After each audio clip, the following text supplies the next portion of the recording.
October 19th is the last day that Out of Stock is on view at Contemporary Arts Museum Houston. Make plans now because this exhibition is fantastic and features work from teens across our city. But it's not just for younger audiences. This exhibit is for everyone and focuses on themes of consumption. I really enjoyed it. Again, you only have until this Sunday, October 19th to see it. Contemporary Arts Museum Houston is open Wednesday through Sunday, and admission is always free. Learn more at camh.org. This Dia de los Muertos, experience Dia in downtown. 4 days of culture, color, and connection will fill the heart of Houston. From blanket bingo and cocoa under the stars to Una Noche in Market Square Park. And of course, the 5th annual Dia de Muertos Parade and Festival. Plus, there's going to be live music and more at Discovery Green. Explore decorated storefronts in downtown and honor loved ones through art, music, and tradition. Celebrate life. Dia in downtown, October 30th through November 2nd. Visit downtownhouston.org/dia for more details. Downtown Houston, get energized and revived.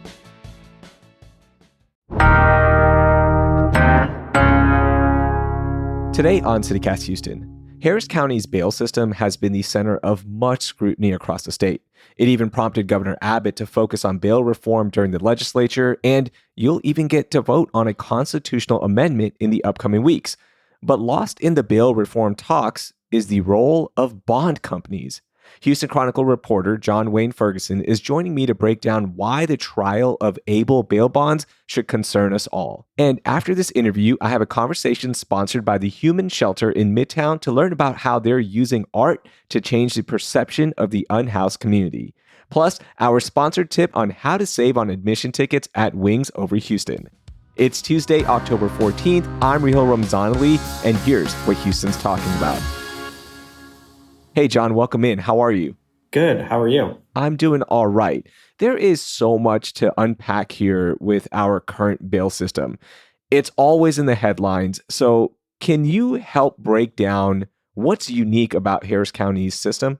I think what's unique about bail in Harris County is that it's talked about so much. It's become kind of a political football, but the way bail works here is the same way it works theoretically everywhere in Texas, right? Bail is guaranteed by both the U.S. Constitution and the Texas Constitution in different ways. The U.S. Constitution says that people should not have excessive bail, and then the Texas Constitution says that almost every criminal defendant is entitled to cash bail. So that's the baseline to kind of understand what's going on. That's kind of a very important point. And I think that gets lost in a lot of conversations about bail. Yeah, it really does. Yeah. Because every time we turn on the news, it seems like you see Governor Abbott talking about Harris County's bail system. And that's why I was curious, like, why is it always in the headlines? Why are state leaders always pointing to Harris County? Because it's the same everywhere else, right? Theoretically. Yeah, it's what is happening. And I think depending on how far you want to go back, there's always going to be a contingent of politics that's about being tough on crime and addressing crime and people who want to sway an election by saying, I'll keep you safe, right? Mm-hmm. So that's just politics.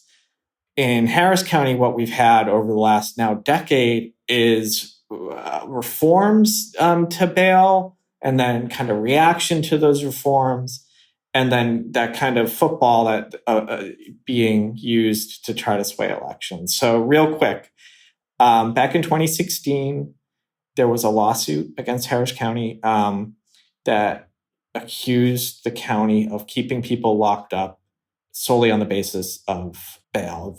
People, this group said people are staying in jail because they can't afford to get out.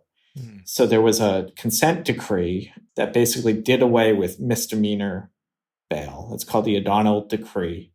And that means that if you're charged with a misdemeanor crime, which are usually nonviolent, low-level crimes, basically you don't have to pay anything to get out. Obviously, that's controversial by people who, when you see someone commit a crime, any crime, there's kind of a natural reaction to say that person should be in jail. So some people were upset about that. Fast forward 2 years, there was, of course, the kind of blue wave that put a lot of Democratic judges in the Harris County court system. Yeah. So now we have more people getting out of jail without having to pay bail. And you'll now have more Democrats in the court system. Fast forward to 2020, we now have a spike in crime around the country that's associated with the COVID-19 pandemic. So now we have more crime, more Democratic judges, less bail. And I think those kind of factors are very tempting when you're a politician to kind of say, aha, that's why crime is bad in Harris County. If you maybe elect Republicans, they're going to be harder on bail and they're going to, address this.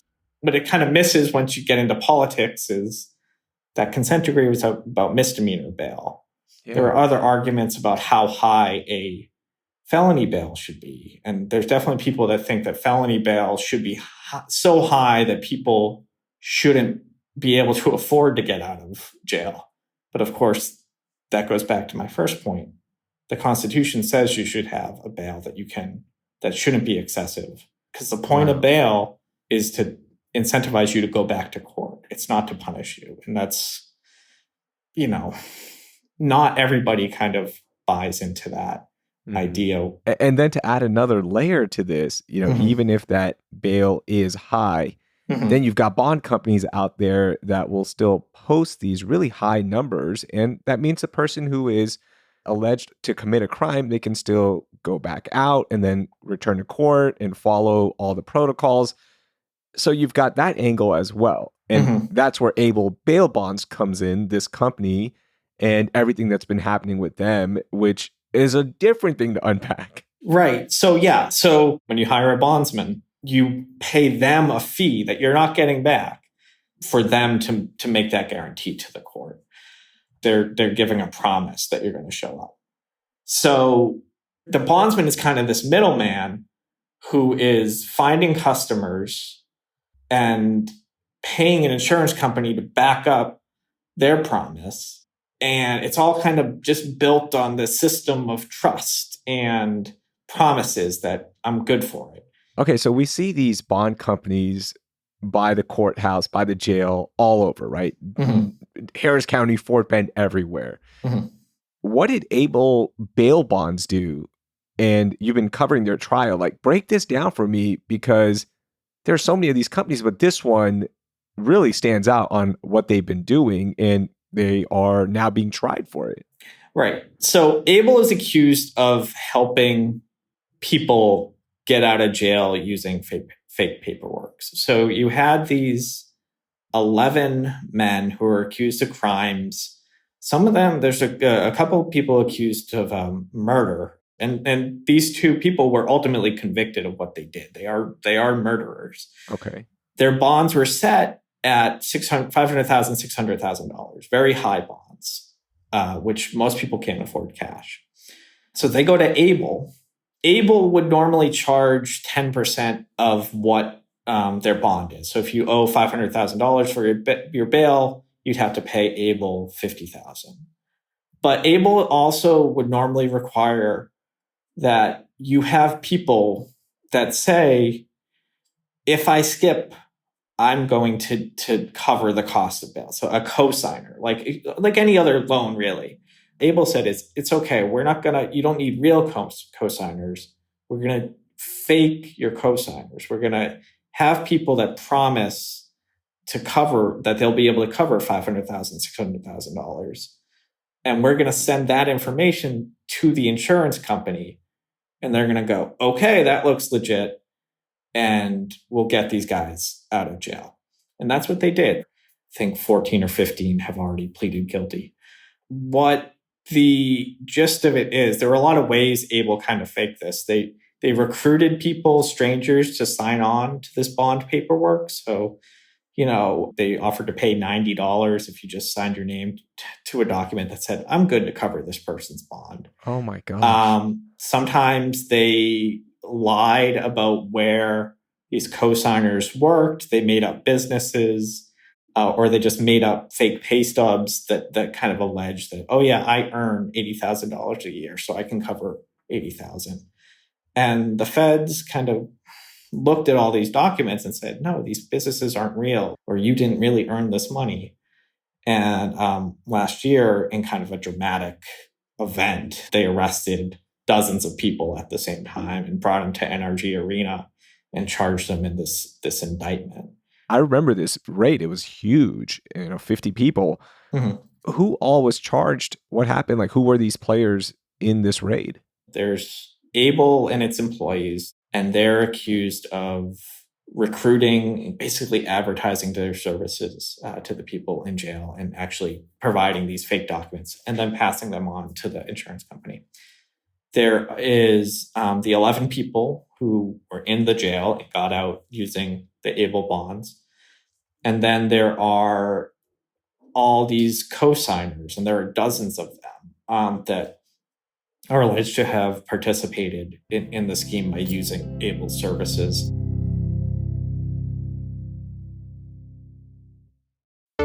If you're anything like me, then you're always looking for design inspiration. And one way to get that is during the 2025 AIA Houston Home Tour. From October 18th through the 19th, this self-guided tour gives you the rare chance to step inside some of the city's most stunning custom homes, all crafted by some of Houston's top architects.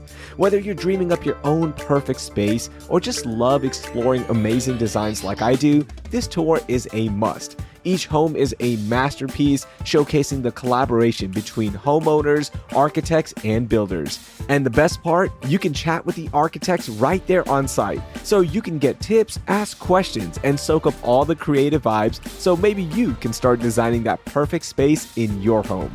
Don't miss out on this unique experience. Get your discounted tickets right now before October 17th before the prices go up. Head to AIAHouston.org for tickets and information. That's the AIA Houston Home Tour, October 18th through the 19th. You won't want to miss it. Have you heard that the Houston Cinema Arts Festival is back? Presenting organization Houston Cinema Arts Society is all about positioning Houston as a premier fine arts destination, championing untold and underrepresented stories, both locally, regionally, and from around the world, all by connecting through one of my favorite mediums, cinema.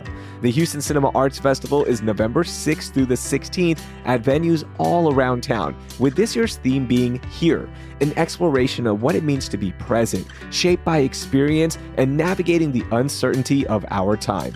Join cinephiles, movie lovers, filmmakers, and art champions at the official lineup release party at Artec House in the Heights on Wednesday, October 15th. You'll find out what feature films, shorts, documentaries, film competitions, live performances, workshops, and visual art events make up this year's Houston Cinema Arts Festival. Go to cinemahtx.org to learn more. So the word spread inside the jail that, look, if you have this high dollar amount bail, this company, Able Bail Bonds, will take care of you. Don't worry about how much you make. Don't worry about co-signers. They're going to figure this out for you through forged documents pretty much, and you will be able to get out. And when I read that in your story, my next question was, the people who did get out, those who were in jail, they had committed some serious crimes, as you mentioned. Did they commit other crimes while they were out? Like, what do we know about them? Not really. A few of them were arrested again for violations, but of the 11 men, most of them abided by the terms of their bond. They all showed up for court. Most of them, some of them within a matter of months, returned to court and pleaded guilty. There were some minor violations, but nothing like the serious crimes that they were originally arrested for. So it's not, I think one of the boogeymen that we kind of alluded to earlier is there's this idea that that people are being released from the jail after being charged with serious crimes and going on to commit more serious crimes. But that's not what happened in these 11 cases. Yeah, I'm glad you brought up that boogeyman, right? Quote Yeah. unquote argument that we always see. Governor Abbott put together this task force that he recently announced that he wants to get repeat criminals off the street. And, when I saw your story, that was the first thing that came to mind. I'm like, wow, I can't believe this. This is crazy. People who committed major crimes are back out on the street, but they actually didn't commit further crimes. Is it that these are two separate things that are happening? Are they kind of overlapping? Can you help break that down? So I think one of the things, we brought up this idea that politicians argue that people on bail are dangerous to the community and shouldn't be released, or people who have been charged with crimes are dangerous and shouldn't be released. But there are states that have removed cash bail requirements, and studies have shown that the amount of crime that happened after that reform hasn't changed. Even in Harris County, with the removal of the cash bail for misdemeanors, it did not lead to more people committing crimes or this increase in crime due to the same people being released. There was an increase of crime in the pandemic, but that wasn't associated with bail reform. It was associated with the craziness of the pandemic. It didn't just happen here where the reform happened. It happened everywhere. So there is no tie between pretrial release and increases in crime. And, one of the other crazier things is this trial that I've been covering is happening in the federal court system, not in the state court system. Federal courts haven't used cash bail for decades. There was the Bail Reform Act in the 80s, I believe. And you almost never hear about people violating their federal bonds or raging about federal judges letting, people charged with federal crimes, some of the real serious bad stuff. You never hear them worried about that. So I think it just goes to show, people don't really stop to think about what they're talking about when they talk about bail reform, because what you say you're scared of doesn't actually happen that way. No, it's such an important discussion and something that we all need to learn more about. And that's why we're having this conversation. And in a few weeks, we'll get a chance to express how we feel about this, because there is going to be a constitutional amendment focused on bail reform on the ballot. What exactly is that, and how does that play into what we're talking about? What we're going to vote on, it was Senate Joint Resolution 5. I think it's Prop 3 on the ballot. Correct. Coming up. It's going to allow people to vote to change the Constitution to allow judges more latitude to withhold bail from certain criminal defendants. People charged with serious crimes, serious violent crimes, including murder, some forms of aggravated assault, aggravated kidnapping, aggravated robbery. I think they all should be on the ballot. But what it'll actually do in those cases is kind of change Texas system to be more like that federal system, where it's not up to the judge to say you have to pay this amount to get out, but rather prosecutors will be required to present evidence about a person's risk to the community and their risk that they'll flee. And then the judge decides based on that whether this defendant should be eligible for bail. So in the context of Able, if that system had existed then when this was happening, these guys that used Able to get out on bail may not have had that option. So it could help prevent future fraud with bail bond companies, right? Because if those high dollar amounts aren't out there, there's no benefit for a bond company to forge documents and get these people who are in jail, right? Hypothetically. So I don't know how much of an effect this law will actually have on the bond companies, because it is more rare for these people with high bonds to use the bondsman to get out.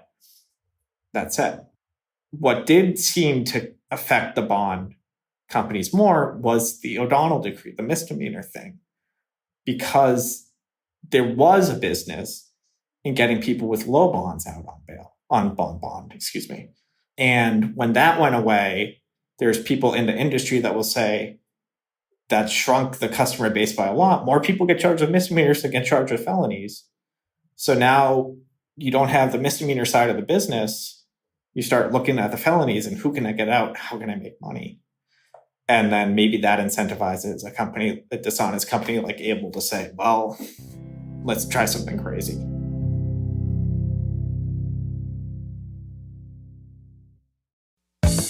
Find your fall vibes in Pearland with October events worth getting out of the house for. Pearland Restaurant Weeks runs through October 31st with 19 participating restaurants and curated meals benefiting the Pearland Neighborhood Center.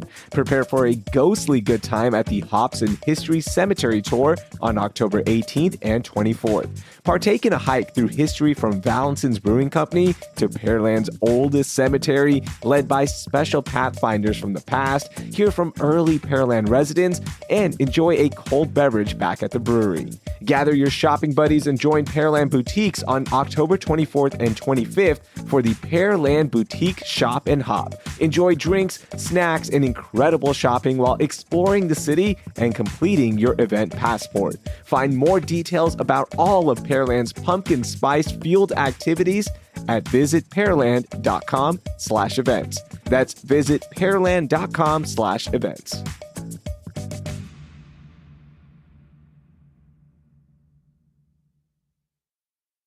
So with Proposition 3, I'm curious to get your thoughts on this. You're covering crime in the city of Houston. You're familiar with what's happening with Harris County Jail. As of this taping, 15 deaths already in 2025.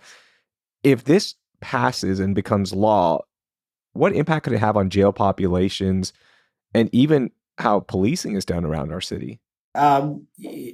When you make it tougher to get bail, more people are going to be incarcerated. I mean, I think that's a pretty obvious thing to say. There were some other reforms that were done during the legislative session that limited the ability of magistrate judges to give bail to certain criminals. And there was some worry that would increase the jail population. It's only been a couple of weeks since that law went into effect. We're in the middle of October now. So we're definitely watching out to see if jail populations increase or if more people are going to be sitting in jail longer, because again, that might influence more lawsuits, more problems in the jail. You know, anytime there's more people there, there's more problems, right? So as far as policing, I don't know if it's going to change the way people are policed in the county. But again, you do see Governor Abbott, talking about wanting to crack down on repeat offenders.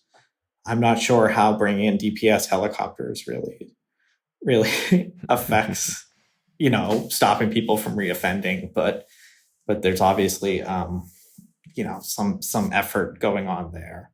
Illinois and Chicago, they got rid of cash bail. It ended there. You think that's something that could ever happen here in Harris County? I don't see it happening in Texas. From what I know of the politics, I don't think the political winds are there to try it in Texas. Obviously, the president, Donald Trump, has said that he wants to reverse any efforts to get rid of cashless bail. So the way things are today, I don't think anyone's even going to try it. It's kind of doesn't seem to be a political winner to me, even if I think the way politicians describe it is totally wrong. I think the way they describe it also gets them elected. John, there is a lot to unpack, and you've done a good job explaining all of this, but why should Houstonians be following what's happening with Able bail bonds? I think this case is interesting to me, and I hope other people, because there is so much talk about bond and people get so angry and worked up about it. I think it's important to understand how the whole system works. So we have there's been so much talk about the role of judges, about the role of prosecutors. But really, the role of bondsmen and the way that industry works doesn't get discussed as much. And I think if you don't pay attention to the industry, you're not giving it the consideration that leads to changes that may address the things you're scared of. We have a case here where people charged with serious crimes got out of jail. That is their constitutional right, but that is scary to some people. You just look at the public discourse, people charged with serious crimes scare people. But it wasn't a decision of a judge to get these people out. The judges set high bails and they still got out. So we've had elections, campaigns premised on that judges are making these decisions and endangering our community. We haven't had really campaigns to be like, oh, bondsmen or the bond industry is getting these people out and endangering our communities. Now, there are obviously arguments about whether any of this endangers our communities, but if you're scared of something, I think it's important to understand what's causing the thing that you're scared of. And that's the only way, in a democracy, we should be making decisions is with all the information. So that's why I think this is important. It kind of shines a light on a side of the story that I don't think is getting a lot of light right now. Yeah, that was really informative. This is something that I learned more about, and I'm glad you were able to join us to explain this all. Thank you so much, John, and great reporting, man. Thank you. I hope it's helpful. All right, as promised, I told you I have a great tip on how to save money for Wings Over Houston, which is this weekend, October 18th to the 19th. This is the 41st year at Ellington Field, making it one of Houston's longest running and most cherished annual traditions. You've got to check it out if you've never been. Tens of thousands of families, veterans, aviation enthusiasts will gather for a weekend that blends history, community, and unforgettable entertainment. Your neck is going to hurt because you're always looking up. There are so many cool aviation displays. So here's how you can save money on tickets for Wings Over Houston. Head to wingsoverhouston.com and use promo code CCWOH25. And if you want even more savings, they have an insider list that you can subscribe to, and they're going to shoot some deals your way as well. Headlining the show this year is going to be the U.S. Air Force Thunderbirds. They're going to take these skies alongside a historic flight of the last two airworthy B-29 bombers. That is going to be so cool to watch. That's wingsoverhouston.com, promo code CCWOH25. That was Houston Chronicle reporter John Wayne Ferguson. Dive deeper into the Able bail bonds trial outcome and the next one coming up in November with the links in our show notes. And listeners, don't go anywhere. In just a second, we've got a segment sponsored by the Human Shelter in Midtown. I'm chatting with Cynthia Alvarado about how they're using art to change the perception of our unhoused community. Hey, Cynthia, welcome to CityCast Houston. How are you? I'm doing great. Thanks for having me. So for folks who haven't heard about it yet, what is Human Shelter and how did this project come to life here in Houston? Human Shelter is a $1 million public art project that came to Houston by way of Bloomberg Philanthropies. Back in December of 2022, we were asked I was asked if we had $1 million to do a public art project, what would we do? And I don't know how this happened, but I came up with the idea of what if we could disrupt the perceptions of homelessness on both sides of the fence? Because, I look at someone like yourself, Raheel, and go, wow, he's a great looking guy. He's got a wonderful job, great opportunities, great family, but I don't know everything you're going through. Whereas I may be an unhoused individual and you look at me and say, if she would just go get a job, right? But you don't know what my story is, what I've been through in my life. So at that time in 2022, I had just gotten off the board of directors for the Coalition for the Homeless. So I suppose it was fresh on my mind. And I came up with the idea gave it to the city, and then they said, Midtown gets to apply. So we applied for the Public Art Challenge, again, through Bloomberg Philanthropies. Over 300 cities, I remember, were on the Zoom call when we did like the initial meeting to talk about the best practices and how to apply. And then 152 cities applied, and 17 made it to the finalists. And then lo and behold, Houston was one of the selected cities. It's kind of amazing how it all happened. So when listeners go to the human shelter, what can they expect? Like, what do they see, and what exactly is it? What you're going to see are 6 beautiful pieces of artwork that were created by a cohort and an artist. So the cohorts came from Career and Recovery Resources. They have a program there called Uprise Enterprise. That group, Uprise Enterprise, provides employment, daily employment for unhoused individuals. So the idea was to put together artists that were selected by a panel, artists taking into account that they would have the ability and the demeanor to be able to work with unhoused individuals, and the compassion to be able to do this kind of work, because it may not be for everyone. So the artists gathered their cohorts.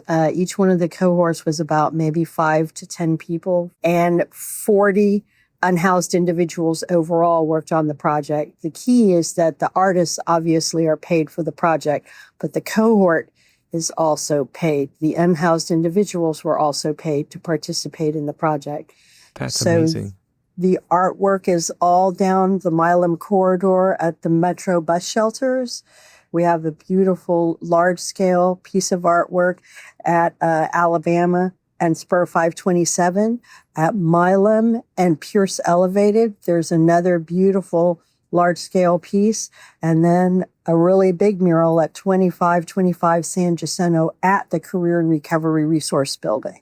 That is so cool. And I mean, they truly are collaborators, right? The unhoused population, when they're part of this cohort, and their voices are shaping these incredible murals. And with that, it becomes more than just public art, Cynthia. It's also changing perceptions and supporting stability, it sounds like. It's amazing what art can do in such an important issue that's impacting our city. Has that helped? Has this art helped address homelessness in Houston and in Midtown? I think it's a different way to look at how we can address homelessness. Since that team has been in place since 2020, we've housed over 700 individuals. Amazing. The cohorts that participated to be able to see, I can go out and do this kind of work. I can go apply here. I can, participate in society again. And how can I now make that leap from this project to a job, to housing, to getting off of the street permanently. That is so beautiful. If we want to go check out these murals and experience the project, what's the best way to explore the installations and stay connected with Human Shelter? I would say to go to humanshelter.com. That's HUEMAN shelter.com. We have a map there and a list of all of our artists that participated. We're going to have Human Shelter Day on November 1st, right out here at Bagby Park. And it's to honor, obviously, the project Human Shelter, but also for National Homeless Awareness Month. We're going to have a huge public art project installed on the Midtown sign. If you're familiar with that, we invite you to come out and take a look. It's going to be really lovely. That sounds fantastic. Cynthia, thank you so much for being here. Again, the website is humanshelter.com. That's HUEMAN shelter.com to learn more. I'll have a link in our show notes as well. So you're just a click away. And I really, really appreciate you spreading the message on this incredible project. Thank you again, Cynthia. Thank you for your work, Raheel. That will do it for today. I'm Raheel Ramzanali. Thank you for listening, and I hope you learned something new.